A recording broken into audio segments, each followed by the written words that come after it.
Honourable Speaker, sir, my esteemed colleagues, I stand today to respond to the Honourable President's address on behalf of my party, the All India Trinamool Congress.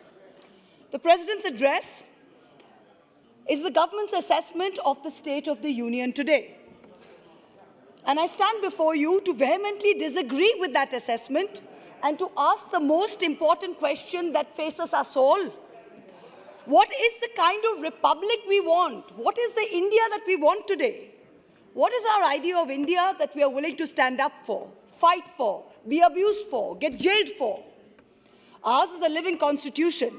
It breathes as long as we are willing to breathe life into it. Otherwise, it's just a piece of paper, black and white, that can be smudged into shades of grey by any majoritarian government. An elected government bears the people's trust to uphold the constitution, both in letter as well as in spirit. If the government fails, we all fail. So it is not enough for Indians to sit back and watch and wish each other a happy Republic Day. This government wants to alter history. They are fearful of the future and they mistrust the present. Robert F. Kennedy in the 1960s had warned of such hateful forces. The Honourable President, early on in his address, speaks about freedom fighters who secured India's rights. He speaks of Guru Tegh Bahadur, V.O. Chidambaram Pillai, and Netaji Subhash Chandra Bose. But this is just lip service. In reality, recalling India's past, a past of decency, a past of plurality, a past of secularism, makes this government very, very insecure. So the Disallow Republic Day floats from West Bengal, from Tamil Nadu, from Kerala, floats on Netaji, who taught us to say Jai Hind, floats on Subramaniam Bhartiyar, who said that even if Indians are divided, they are still the child of one mother. Floats on V.O. Chidambaram Pillai, who even when he was threatened with being imprisoned on sedition, refused to stop his political activity. And floats on Srinarayan Guru, who picked up a rock and consecrated it as Erava Shiva. The invocation of an imaginary past, however, goes on and on. This government has reinvented Savarkar as a freedom fighter. The apology letter he wrote to the British, begging for release, is now being recast as some kind of strategic masterstroke. The appropriation of Bhagat Singh, who was staunchly anti-fascist. The appropriation of Sardar Vallabhbhai Patel, who banned the RSS after becoming Home Minister. The President's address refers to Netaji on multiple occasions. I will remind this Republic that this is the same Netaji who said, the government of India should have an absolutely neutral and impartial attitude towards all religions. Would Netaji have approved of a Hardwar Dharam Sansad that issues blood-curdling calls for Muslim genocide? On June 14, 1938, in Comilla, now Bangladesh, Netaji said, communalism has raised its ugly head in an all-out nakedness. Netaji's Indian National Army's insignia was Tipu Sultan's springing tiger. The same Tipu Sultan that you erased from our textbooks, after whom you cannot bear to name roads or sports stadiums. The INA's mottos were three Urdu words, Ittihad, Itmad, and Kurbani. Unity, trust, and sacrifice. The same Urdu language that this government is so delighted to replace with Hindi as the first and official language of Jammu and Kashmir. The President's address refers to Khadi being a symbol of consciousness under the leadership of Bapu. But the unholy Dharam Sansad's issue calls to kill Bapu all over again. You have already succeeded in glorifying Gandhi's assassins. But just for the sake of those children who will grow up watching Beating the Retreat without his favorite hymn, let me remind you of some of the lyrics. Come not in terror as the King of Kings, but kind and good, with healing in thy wings. Tears for all, a heart for every plea. Come, friends of sinners, abide with me. The President's speech lauds these great personalities for fighting for our rights, but in reality, the masters of our republic fear their own irrelevance if in future India and Indians are actually guaranteed the rights and liberties enshrined in our constitution. The Freedom House Report 2021 changes India's status from free to partly free. The World Press Freedom Index, India retains 142nd spot out of 180, remains one of the most dangerous places globally for journalists today. The Human Freedom Index 2020, measuring personal, civic and economic freedoms, puts India at 111th spot out of 160. You fear a future which is a future India which is comfortable in its own skin. What do I mean by this?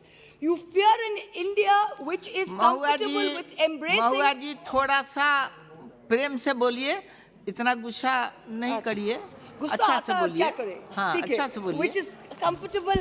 हाँ, आप कह रहे हैं प्रेम से बोलने पर रामधारी सिंह दिनकर का एक कविता हम आपको बोल दे। सहनशीलता,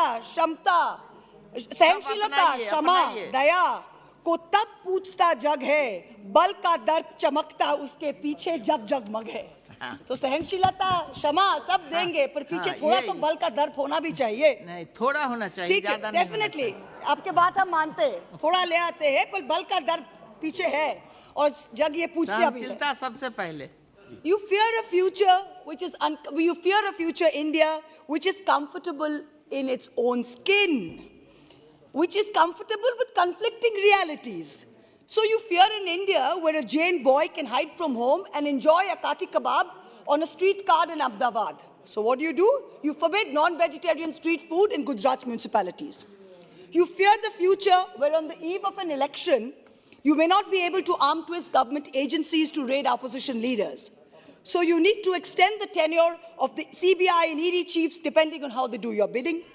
You fear a future in which bureaucrats in a state cannot be bullied by the center. So you amend the IAS cadre rules. This fear of irrelevance in the future makes you behave the way you do.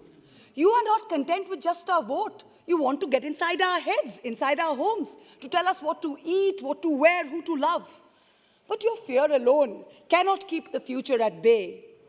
जिस सुबह की खातिर जुग जुग से हम सब मर मर के जीते हैं, वो सुबह कभी तो आएगी। इन भूखी प्यासी रूहों पर एक दिन तो करम फरमाएगी, वो सुबह कभी तो आएगी। Kennedy tells us that people who want to stop history in its tracks mistrust the present. This government mistrusts the very soul of our republic when it brings in an act to link Aadhaar cards to the right to vote, because you are creating enormous possibilities to disenfranchise genuine voters. You mistrust our Annadatas who repeatedly told you, don't bring in the farm laws. Even when you roll them back, I think it was more your fear of losing 70 seats in Western UP than any remorse you felt for the 700 plus farmers who passed away. You have still not guaranteed MSP in writing, one of the main demands. You mistrust the Jats, the Sikhs, anyone who stands up to you. And yet, the minute elections are around the corner, you shamelessly put on a pagdi and put out offers of alliances. But this time, the Chaudhrys will not forget. The Chaudhrys will not forget that the son of a sitting minister of this government mowed down 5 farmers, and it took 3 full days to arrest him, and that too after a horrified Supreme Court stepped in. I stand here today and ask you to remove the Minister of State, the Member of Parliament from Kerry, from office. Every minute that he continues in his chair is an affront to not only democracy, but to the very decency and self-respect of our polity. I shouldn't be standing here saying this. Your conscience should be telling you this. जब नाश पनुष पर आता है, तो पहले विवेक मर जाता है. The way the masters of our republic mistrust the present is most acutely illustrated by the Pegasus mess. And yes, I am going to say it because who are now the Treasury benches brought down an entire government on 2G when 2G was still sub judice. So don't give me this sub judice, sub judice, sub judice. I will bring it up. The way the masters of our republic mistrust the present is most acutely illustrated by the Pegasus mess. The government stands accused of having spent taxpayers' money to buy technology to spy on its own citizens. To paraphrase a leading journalist, New York Times is lying, The Wire is lying, Amnesty is lying, the French government is lying, the German government is lying, the US government is lying, WhatsApp and Apple, who have sued NSO, are lying. Only this government is in splendid isolation with the truth in Pegasus. One minister calls it Supari media, another stands up in this house and lies to us blatantly. How does this government justify introducing a data protection bill which empowers the state to exempt itself from every privacy obligation that the law imposes? You have little respect for the most fundamental aspect of India, that it is a union of states with a federal structure. How else can you explain your patently illegal extension of the BSF jurisdiction 50 kilometers into state territory? You mistrust journalist Siddiq Kapan to an extent that you arrest him even before he's visited Hathras and even before he's written his report. You mistrust comedian Munawar Farooqi before a joke he's even yet to crack. The president's speech says this government has made a beginning to liberate Muslim women by removing triple talaq and Hajj restrictions.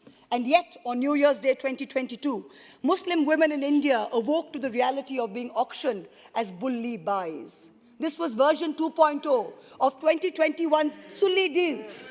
It was only after a huge backlash that the government took action and a few arrests were made. Muslims today are denied houses on rent, accused of being spreaders of COVID in India, economically boycotted, forbidden from praying in designated spaces. This battle of 80% versus 20% that this government has started risks ruining 100% of our sacred republic. 2 minutes, madam. I have 13 minutes, 2 minutes. I am filled with horror at this rampant Islamophobia. But 2 minutes, sir. I have got 13 minutes, sir. I have got 13 minutes, madam. Madam, I've got 13 minutes. 2 minutes. ठीक है, 2 minutes. 13 minutes है मेरा. 2 minutes में मैं खत्म करती हूँ. And it is not rampant. According to the United Christian Forum, there have been 460 attacks on Christians in 2021 alone. Violent mobs have attacked churches, Christian congregations, and Christmas celebrations in 16 towns and cities. I am filled with horror and shame as I repeat to you what Monirul Sheikh, an old man in my home of Karimpur, Nadia, told me last year. Ma, এটা তোমাদের নীতির লড়াই, কিন্তু আমাদের বাঁচার লড়াই. Ma, for you, this is a battle of ideology. But for us, it is a war for survival. Let me finish, sir. Let me finish the last thing. Last 1 minute. काटिए line. No. नहीं. बशीर जी आप बोलिए. बोलिए बशीर. आप बैठिए. तो last sentence बोल के खत्म करें. 13 minutes is not done, sir. 1 minute, madam, please. Thank you. 1 minute. But today, we as Indians need to realize one thing. If we are to save this republic, the onus lies on us. To all of you that I say, lawyers, actors, journalists, businessmen, who say this country needs a change, to all of you I say, you cannot choose the time of battle. The bugle has sounded. The citizens of our republic need to fight now. Ye subha hum hi se aayegi. To the judiciary, I use my parliamentary privilege and say, you are all this country has as last recourse and remedy. Do not fail us. Step in proactively. Ye subha hum hi se aayegi. To the opposition, I say. बैठिए. हो गया 1 minute. हाँ शुरू करें. शक्ति, संपत्ति, सद्बुद्धि, ये तीनों ही औरतें हैं. तो इन मर्दों को किस बात का गुरूर?